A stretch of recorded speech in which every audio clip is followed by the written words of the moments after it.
This is just the life that I live. This is what's been bestowed upon me, and I'm in a position to perform my duty, and I'll do the best of my capabilities for sure. So yeah, I miss it, but I'm back because I understand my duty. There's an elite level set of heavyweights, and then there's up and coming heavyweights that will try and challenge potential heavyweights coming up, and Prenga will probably be someone that a potential superstar would face. So he's not amongst like the elite crop, the ones who the media say are future heavyweight champions, but he'll come and do his job for sure. We know he's got 20 knockouts, but I've probably got about 20 knockouts on my record as well. So it's what we do. We knock people out, and let's find out what his purpose is, because physically, every heavyweight's strong. Physically, every heavyweight can probably knock someone out. They've both been beaten, both been comprehensively beaten, and therefore to me, it doesn't have the same, it doesn't have the same attractiveness. But the interesting thing is, and I think Dubois would knock out Anthony Joshua, only my opinion, every single day of the week. But I think Joshua I believe he beats Tyson Fury every day of the week. He just has that style, he just has that technique that I think he's too much for him. Breaking news. Anthony Joshua himself declared that he can beat Tyson Fury every day. That's not commentary. That's Anthony Joshua's own words straight from the man himself. Referencing his wild history with Ruiz, this is a fighter who has lived through chaos and come out stronger. Fury has been warned directly. For this fight, I just feel good, ready. Obviously, I've got to go through training camp, so on and so forth, but yeah, I'm going to go in there and do what I know I can. And in general, though, in heavyweight boxing, we've seen stranger things happen, bro. We've seen stranger things happen, and for heavyweight boxing in general, as the years go by, in the next 15 to 20 years, you're going to see a lot of crazy shit happening in the heavyweight division. I just added to that mix, how many years ago was it? 6 years ago, 8 years ago, something like that. When I fought Ruiz, that was a mad night, but it's all part of my journey, all part of my boxing history. And that self-belief doesn't stop there, because Anthony Joshua isn't just confident. He's got a plan for Fury inside the ring, but that's a proper warning shot right there. Anthony Joshua isn't planning to just win on points. He wants to hurt Fury and leave no doubt. That kind of intent is terrifying for Tyson Fury, who has never faced a heavyweight speaking with this much venom before a fight. I'm going to go in there and do a job. I'm going to want to hurt him. I'm going to want to really hurt him in the ring. That's what I want to do. That's what. Anthony Joshua admitting he still has room to grow should scare Tyson Fury more than any threat. This is a heavyweight who shut down distractions, refocused completely, and is chasing perfection. A hungry, evolving Joshua is the last thing Fury wants standing across the ring. I still feel like I've got a lot of room for improvement. I feel like it's definitely my identity. I went through a big transition of shutting down companies and realigning my focus again, because I want to do it. I want to do it to my best of my capabilities. So the goal is obviously to set yourself up to be able to stop. Yeah. But ultimately, I don't want to. I still. Typical Fury arrogance. Calling this a bone, he's throwing Joshua like he's doing him a favor. In reality, Tyson Fury knows exactly how dangerous this fight is for him. All that bravado is just a mask for the nerves underneath. I don't care what he wants, to be honest. I'm giving the man a bone. I'm chucking the dog a bone here. I'm inviting him to a massive banquet.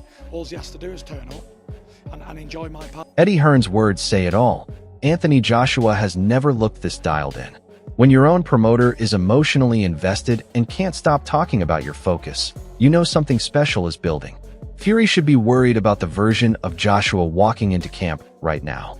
He was so passionate and fired up. I walked off without shaking his hand. And he went, "Eddie, where's my handshake?" So I went back and I said, "I just want to say to you, thanks for everything you've done with AJ." And he's like, "Eddie, you must understand. He is ready. We have to keep going. You have to tell him every day, he is the man. He can do it." And he's like, he's so passionate. They're really emotionally invested in this. And because I think that's because they're good people, but I think they see the qualities of AJ as well, the pureness of him, and see this guy who's basically just turned up in training camp on his own, and they've taken him in. and the partnership couldn't be better right now. In fact, you know, talking to AJ yesterday, I've just never seen him this dialed in and mentally focused on what needs to be done.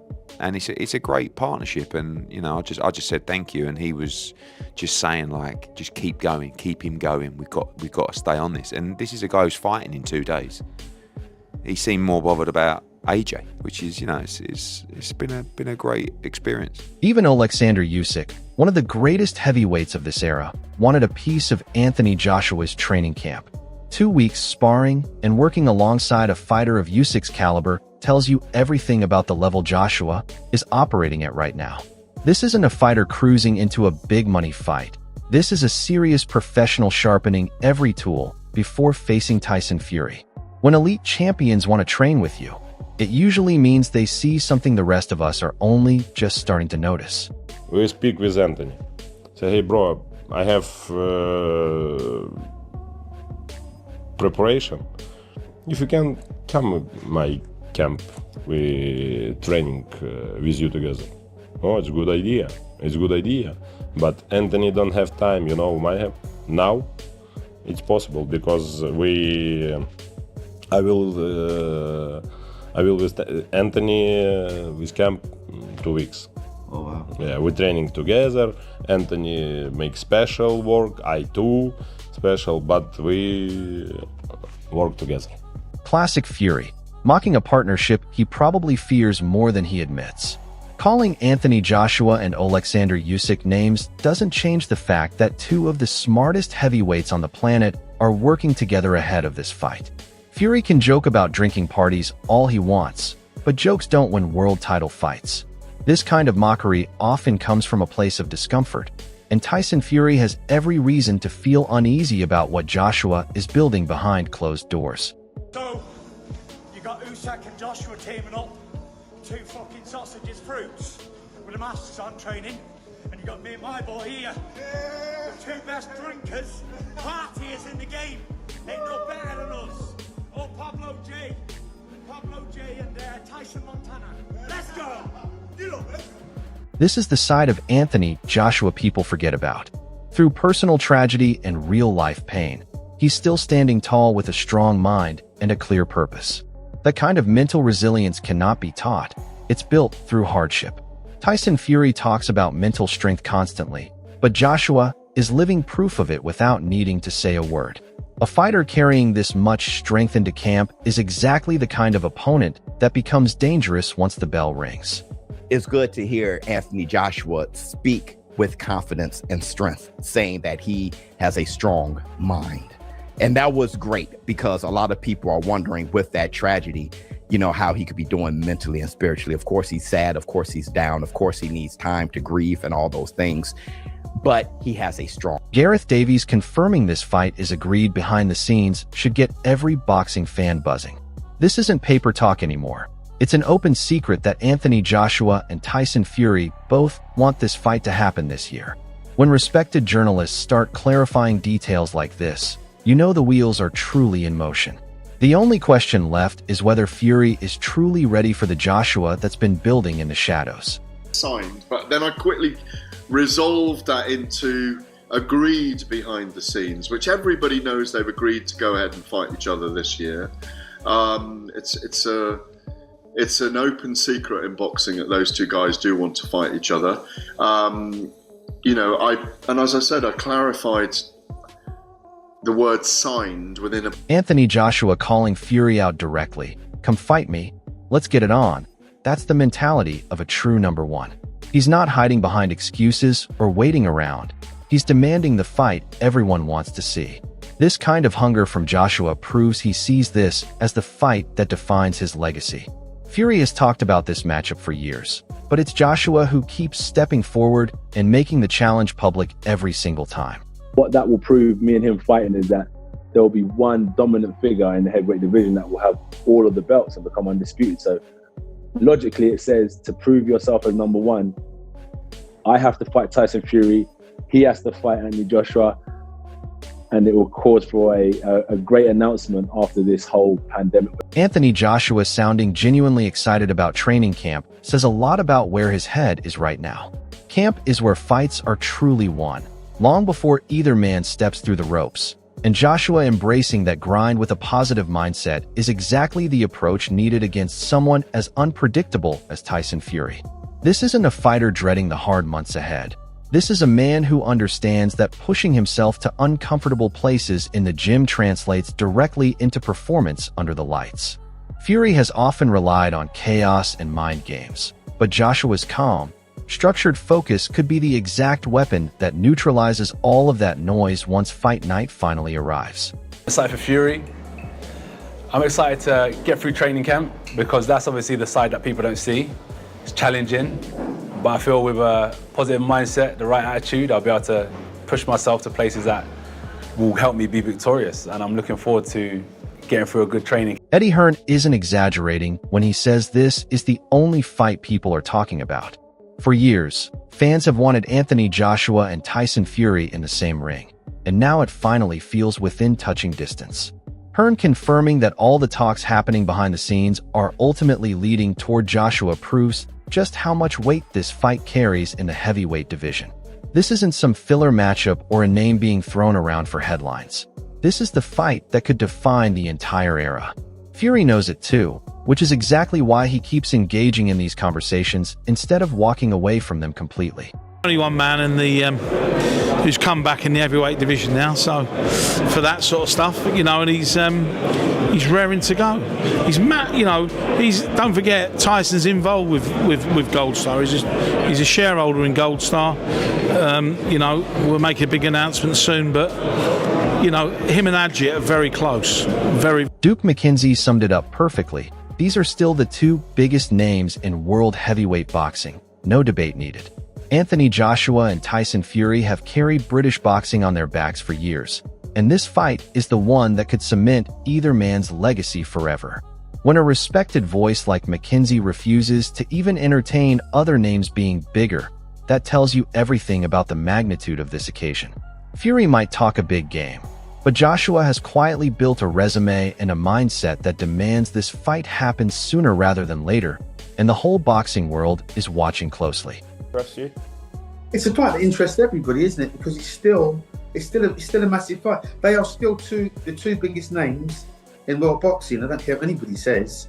Tyson Fury and Anthony Joshua are still the two biggest names in world heavyweight boxing. Johnny Nelson pointing out the finer details of Anthony Joshua's game shows just how much respect he commands from people who understand boxing at the highest level. It's easy to focus on power and headlines, but the technical side of Joshua's improvement is what pundits like Nelson keep noticing behind the scenes. This is a fighter who has clearly been working on more than just his physical tools. He's sharpening his boxing IQ too. Against someone as awkward and unpredictable as Tyson Fury, that kind of technical growth could be exactly what separates a good performance from a legacy-defining victory for Anthony Joshua.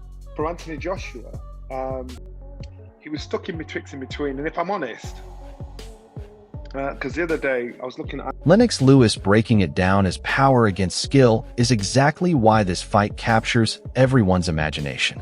It's a genuine clash of styles, and legends like Lewis rarely get this excited unless a fight truly deserves the hype. Anthony Joshua brings a blend of power and boxing ability that has evolved massively since his early career, while Tyson Fury relies on awkward footwork and world-class defensive instincts. But skill without discipline only takes a fighter so far, and that's where Joshua's improved game plan execution becomes the difference maker. When someone with Lewis's resume and boxing knowledge speaks this respectfully about the matchup, it silences anyone still doubting whether this fight deserves to be called one of the biggest in heavyweight history. Fury might have the eccentric persona, but Joshua has the tools to make this a genuinely competitive, high-stakes battle.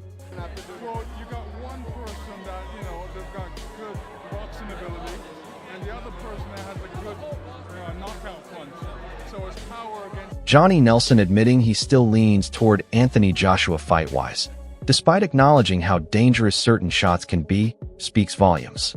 People love to bring up knockout power and highlight reels, but experienced analysts like Nelson look past the surface-level drama.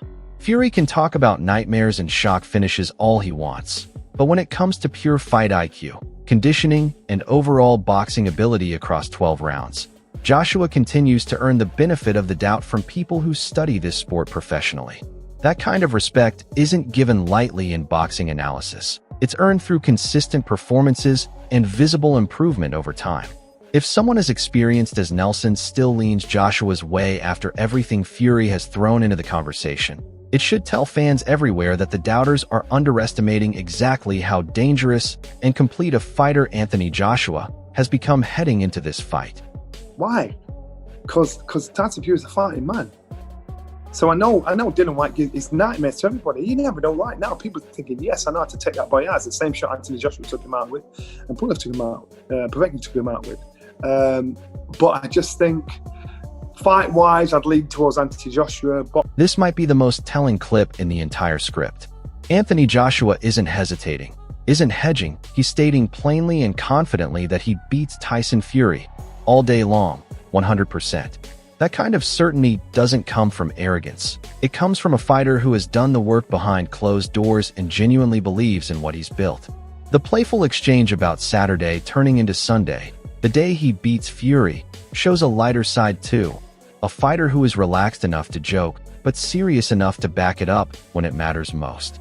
Fans deserve this fight. Joshua knows it, and he's not shying away from saying exactly what he plans to do once that bell rings. When a fighter speaks with this much conviction so close to a genuinely dangerous opponent like Fury, it becomes almost impossible not to believe in Anthony Joshua's chances heading into fight night. I deserve it, the fans deserve it, you deserve it. It's such a shame that the guy decided to retire. He should grow a backbone. You win some, you lose some. Do you beat him? Yeah, definitely. All day long, yeah? 100%. So do you know what day it is today? Saturday morning. What comes after Saturday? Sunday. Johnny Nelson's comments here highlight something fans have grown tired of: the endless delays and mixed signals coming from Fury's side of the negotiations. While Anthony Joshua has repeatedly confirmed he's ready to sign and get this fight made, it's been Fury dragging his feet according to insiders close to the situation. Nelson saying he won't believe it until he hears it from both fighters directly shows just how much skepticism years of stalling have created around Tyson Fury's promises. Joshua's camp continuously pushing for this fight, while Fury's side hesitates, only strengthens the narrative that Joshua wants this more. In boxing, hunger and urgency often translate directly into performance. And if Fury genuinely is the one holding things up, it raises real questions about how prepared or willing he actually is to face the version of Anthony Joshua that's been building toward this moment for years. just said we were ready to do this. Tyson, that was the one that was dragging his feet, signed a contract in 30 minutes or whatever. So unless I hear it from both fighters' mouths. What's at stake here isn't just a belt or a paycheck, it's legacy. Anthony Joshua versus Tyson Fury has been the fight British boxing has craved for years, and everything you just watched proves it's closer than ever. If Anthony Joshua gets his hand raised, this isn't just a win, it's validation. It proves the hunger, the humility, the training camp obsession, and the mental strength he's shown through real personal hardship were all building toward exactly this moment. It cements him as the true face of British heavyweight boxing, not just a former champion chasing relevance. But let's be fair, if Fury shocks the world, and let's be honest, he's done it before, it proves that all his chaos, his mind games, and his unorthodox style were never really jokes. They were genius wrapped in comedy. That's the terrifying part about Tyson Fury. You never quite know which version shows up. Still, mentally, this one leans one way. Anthony Joshua sounds like a man who has already made peace with his past and is fully focused on his future. Fury sounds like a man still performing for the cameras.